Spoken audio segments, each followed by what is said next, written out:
1954 में गवर्नर गुलाम इसहाक खान ने पाकिस्तान की आइन साज असेंबली तहलील करके नए इलेक्शंस की बजाय उन्होंने एक गैर मुंतखब हुकूमत मुकर्रर कर दी और यह बहाना बनाया गया इलेक्शन ना करवाने का कि माशी हालात ठीक नहीं है, अमन व अमान का मसला है। अस्सलाम वालेकुम नाज़रीन, मैं हूं नुमान खान और आप देख रहे हैं पाक अफेयर्स। उम्मीद करता हूं कि आप खैरियत से होंगे और मेरी दुआ है कि आप जहां पर भी रहें खुश रहें, आबाद रहें। पाकिस्तान की तारीख सियासी उकताहट और सियासी मुदाखलत से भरी पड़ी है और ये तारीख सिर्फ 2023-2018 की नहीं है। ये तारीख 1947 से चली आ रही है।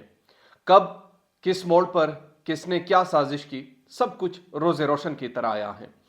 पाकिस्तान में इस्टेब्लिशमेंट की सियासत में मुदाखलत इसके बार बार इतराफ़ भी हो चुके हैं, मगर कोई सुधारने का नाम ही नहीं ले रहा कि हम सुधर जाए। आखिर वजह क्या है? आज ही मैं गुफ्तगू इसलिए कर रहा हूं क्योंकि मैं आपको नजरिया ज़रूरत जो है, जो इस वक्त इससे काम लिया जा रहा है, माजी में भी ऐसे ही नजरिया ज़रूरत के तहत फैसले हुए और उन फैसलों का असर पाकिस्तान पर कैसे हुआ यह मैं आपको बताऊंगा। और अब एक मरतबा फिर से जो नजरिया ज़रूरत के तहत कुछ फैसले करने का सोचा जा रहा है, तो क्या इससे पाकिस्तान मजीद कितना गिर सकता है, पाकिस्तान कितना पीछे जा सकता है? वैसे सवाल तो ये भी है कि हम आगे कब गए हैं कि पीछे चले जाएंगे। बहरहाल एक अंडर डेवलप्ड कंट्री है, इसमें बार बार तजुर्बे किए जा रहे हैं। नजरिया ज़रूरत बेसिकली है क्या? नजरिया ज़रूरत उसे कहते हैं कि हालात के मुताबिक फैसला करना। मिसाल के तौर पर किसी के हालात साजगार नहीं है किसी दूसरे के लिए और आप कहते हैं कि नहीं, हालात के साजगार होने का इंतजार किया जाए तब वो फैसला लिया जाए ताकि उनके डिजायर पूरे हो जाए। ये नजरिया ज़रूरत है बेसिकली। तो ये नजरिया ज़रूरत जो है, इसका एक हिस्टोरिक बैकग्राउंड भी है और वो हिस्टोरिक बैकग्राउंड ये है जो अभी हम रिजीम चेंज ऑपरेशन के हवाले से गुफ्तगू रोजाना की बुनियाद पर आपके सामने करते हैं। इसी तरीके से पाकिस्तान में पहले भी ऑपरेशंस हो चुके हैं, मगर तारीख से क्योंकि हम नाबलद हैं, तारीख से हमें नाआशना रखा गया है, तारीख की तरफ हमें कोई जाने नहीं देता, तारीख की तरफ हमें कोई तारीख कोई हमें बताता नहीं है और तारीख को इतना मस्त कर दिया गया है कि कोई उस तरफ कदम ही अपना नहीं बढ़ाता। तो इस पर गुफ्तगू इसलिए करनी जरूरी है ताकि आपको भी मालूम हो जाए कि माजी में किस तरीके से ये तमाम चीजें होती रही हैं। अब ये बड़ा इंपॉर्टेंट एक स्टेटमेंट मैं देख रहा था 1954 में। नजरिया ज़रूरत का हिस्टोरिक बैकग्राउंड पहले मैं आपको बताऊंगा और फिर 2023 या 2022 में जो कुछ हुआ वो उससे आप रिलेट कर पाएंगे कि उस वक्त हुआ क्या था और आज एक मरतबा फिर से क्या कुछ होने जा रहा है।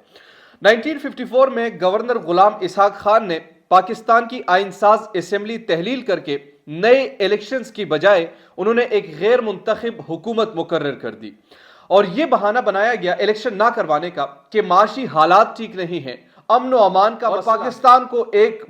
पाकिस्तान एक बहरान का शिकार है। 1954 की यह बात है जब गवर्नर गुलाम इसहाक खान ने इलेक्शन ना करवाकर एक गैर मुंतखब हुकूमत मुकर्रर करवाकर और उसके बाद उन्होंने ये फैसला किया कि माशी हालात हमारे ठीक नहीं है, अमन व अमान का मसला है, तो इसलिए इलेक्शन अभी नहीं करवा सकते। इसके खिलाफ उस वक्त की स्पीकर असेंबली तमीजुद्दीन अदालत गए और उन्होंने तो हाई कोर्ट से जो गवर्नर का हुक्म था उस वक्त वो गैर कानूनी करार दिया। हाई कोर्ट ने जब ये हुक्म गैर कानूनी करार दिया तो ये मामला फिर विफाकी एक अदालत में गया, अपेलाइट अदालत जिसे कहते हैं, अपेलेट अदालत जिसे कहते हैं, जिसमें अपील की जाती है। तो वहां पर यह मामला गया, जस्टिस मुनीर ने नजरिया ज़रूरत के तहत यह फैसला किया कि गैर मुंतखब हुकूमत यानी चलती रहे, उनके हक में फैसला किया जो गैर मुंतखब हुकूमत थी। उसके बाद से पाकिस्तान के माशी हालात या माशी अमन व अमान के हालात बेहतर हुए या नहीं हुए, उसके लिए तो तारीख में आपको जाकर तमाम चीजें वाज़ेह हो जाएगी। मगर एक चीज वहां पर उस वक्त जरूर हुई कि पाकिस्तान तनज़्ज़ुली का शिकार हुआ, पाकिस्तान दोलख्त का शिकार हुआ, पाकिस्तान भटक गया, पाकिस्तान अपने रास्ते से हट गया। ये सब कुछ देखा पाकिस्तान ने, ये सब कुछ तारीख में दर्ज है, ये सब कुछ हमें मालूम है। लेकिन हमारा मसला यह है कि हम तारीख से कुछ सीखते नहीं हैं। हमारा मसला यह है कि हम हर तजुर्बे की बुनियाद पर एक नया तजुर्बा करते हैं। हमारा मसला यह है, यानी आप ये सोचिए, ये तस्वर कीजिए कि पाकिस्तान की 75-76 साल तारीख में आपका कोई ऐसा प्राइम मिनिस्टर नहीं है जो 5 साल तक वो अपना दौर पूरा कर सके। ये आपकी जमहूरी, ये आप کی جو جمہوری روایت، آئینی روایت، اس کے لیے بس یہی کافی ہے کہ آپ کا ایک پرائم منسٹر 3 سال بعد ان کو گرا دیا جاتا ہے، ختم کر دیا جاتا ہے، اور یہ آپ کی جمہوریت ہے، اور آپ اپنے پاؤں میں چھن چھن کر کے لوگوں کے لیے تالیاں بھی بجواتے ہیں، خوشحال بھی ہوتے ہیں کہ دیکھیں ہم نے بڑا کارنامہ سر انجام دیا۔ اپنے پڑوس کے ملک میں آپ دیکھیے تو وہاں پر آپ کو واضح طور پر ایک ڈیموکریسی نظر آئے گی۔ یہاں پر تو پاکستان میں اس وقت جو خاص طور پر جس پر میں نے لکھا بھی ہے کہ پاکستان اس وقت بیسکلی ڈیموکریسی تو نہیں ہے، البتہ ایک ایسا نظام ہے کہ جس کے تحت ڈیموکریسی کو جنم دیا۔ ہماری ڈیموکریسی بھی بڑی محدود سی ہے۔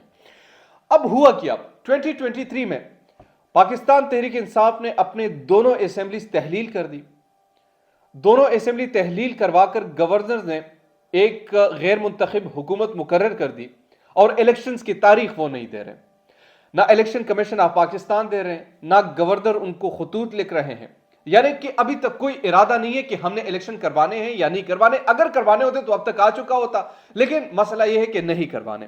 نظریہ ضرورت یہ بنایا گیا کہ جناب دیکھو امن و امان کا مسئلہ ہے، دہشت گردی کا مسئلہ ہے، معاشی حالات ٹھیک نہیں ہے، خزانہ جو ہے وہ ہمیں پیسے نہیں دے رہا، دفاع جو ہے وہ ہمیں سیکیورٹی نہیں دے رہا، تو ایسے حالات میں ہم کیسے الیکشنز کروا سکتے ہیں؟ نظریہ ضرورت چونکہ معلوم ہے کہ اس وقت ان کی پاپولیٹی گراف جو ہے وہ زمین پر ہے، عمران خان کا پاپولیٹی گراف کچھ نہ کرنے کے باوجود بھی آسمان پر ہے۔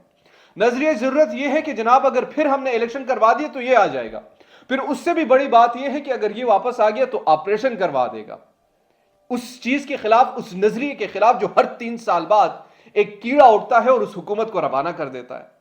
آپریشن ان کے خلاف جو پاکستان کی سیاست میں مداخلت کرتے ہیں اور بلنٹلی کرتے ہیں۔ ان کو پہلی مرتبہ یہ ڈر محسوس ہو رہا ہے، ان کو پہلی مرتبہ یہ خدشہ ہے کہ اگر یہ شخص دوبارہ آیا تو ان کی تاریخ یہ بتاتی ہے کہ یہ چھوڑتا نہیں ہے، یہ چھوڑتا نہیں ہے، یہ ایسی ہی بات ہے، اور بالکل اس پر تمام لوگ پریشان بھی ہیں۔ اور اسی وجہ سے یہی ایک وجہ ہے کہ یا تو ان کو نااہل کرا دو، ایک ایسی ڈیل بنا دو کہ یہ نہ رہے، باقی ان کی جماعت آ جائے ہمیں کوئی پرواہ نہیں، لیکن اگر یہ آ گیا تو مسئلہ ان کے لیے ہے۔ بہرحال یہ تاریخ کا ایک پس منظر کہ 1956 سے لے کر 2023 تک اس وقت بھی یہی کچھ ہوا، اور آج ایک مرتبہ پھر سے یہی کچھ ہونے جا رہا ہے۔ یعنی کتنا بڑا گیپ ہے، لوگ کتنی ترقی کرتے ہیں، 5 سال بدل جاتے ہیں، 2 سال بعد وہ بدل جاتے ہیں، ماضی سے سیکھتے ہیں، تاریخ سے سیکھتے ہیں، لیکن پاکستان ہے اس کرۂ ارض پر کہ نہ اپنی غلطیوں سے سیکھ رہے ہیں اور نہ ہی تجربوں سے ان کے دل بھر رہے ہیں۔ تجربے پر تجربہ، تجربے پر تجربہ، تجربے پر تجربہ، معلوم بھی ہے کہ اسے کوئی فائدہ نہیں ہے، معلوم بھی ہے کہ کل یہی لوگ ہوں گے جو ان کو دوبارہ نکالیں گے اور پھر یہی بنیں گے انقلابی۔ لیکن اب اقتدار ہے چونکہ، اور اقتدار کی ہوس تمام ہوس پر باری ہے، تو اس لیے وہ بھی خاموش ہے اور یہ بھی خاموش ہے۔ بہرحال یہ نظریہ ضرورت جو ہے یہ پاکستان کو لے ڈوبے گا، اس نظریہ ضرورت کو ترک کرنا ہوگا، پاکستان کی عوام کی آواز پر لبیک کہنا ہوگا، اور جس دن آپ نے اپنی منمانی کر کے یہ فیصلے صادر کرنے شروع کیے، آپ اس دن سے لے کر آج تک جو آپ کر رہے ہیں پاکستان کا حال دیکھیے۔ اگر آپ کے دل میں ذرہ برابر خوف خدا ہے تو آپ یہ محسوس کریں گے کہ واقعی آپ غلط راستے پر ہیں۔ اگر آپ کے دل میں واقعی پاکستان کے لیے درد ہے تو آپ لوگ یہ محسوس کریں گے کہ ہاں پاکستان کے ساتھ ہم زیادتی کریں گے۔ لیکن مسئلہ یہاں پر یہ ہے، یہ درد محسوس کیوں کریں، یہ کرب محسوس کیوں کریں؟ ان کے بچوں کے لیے تمام چیزیں میسر ہیں، سیکیورٹی ان کے پاس موجود ہے، اعلیٰ تعلیم کے لیے وہ باہر جا سکتے ہیں، ان کے پاس معاش کا کوئی مسئلہ نہیں۔ پاکستان میں مسئلہ ہے تو غریب عوام کا مسئلہ ہے، متوسط طبقے کا مسئلہ ہے، کسی ایلیٹ کلاس کا کوئی مسئلہ نہیں ہے۔ وہ سب کچھ کر سکتے ہیں، نہ عدالت انہیں بلا سکتی ہے، نہ ان پر کوئی کیسز FIR درج ہو سکتی ہیں، نہ وہ گرفتاریاں دے سکتے ہیں، پاکستان میں ان کو نہ رہنا نہیں ہے، ان کے جائیدادیں باہر ہیں، وہ سب کچھ وہاں پر ہے، تو وہ درد وہ کر محسوس کیوں کرے؟ یہ کرب اور درد ہم جیسے لوگ ہوتے ہیں جو محسوس کرتے ہیں اور اپنا دل کی جو غبار ہے وہ آپ کے سامنے رکھ دیتے ہیں۔ دیجیے نعمان خان کو پاک افیر سے اجازت، اللہ نگہبان۔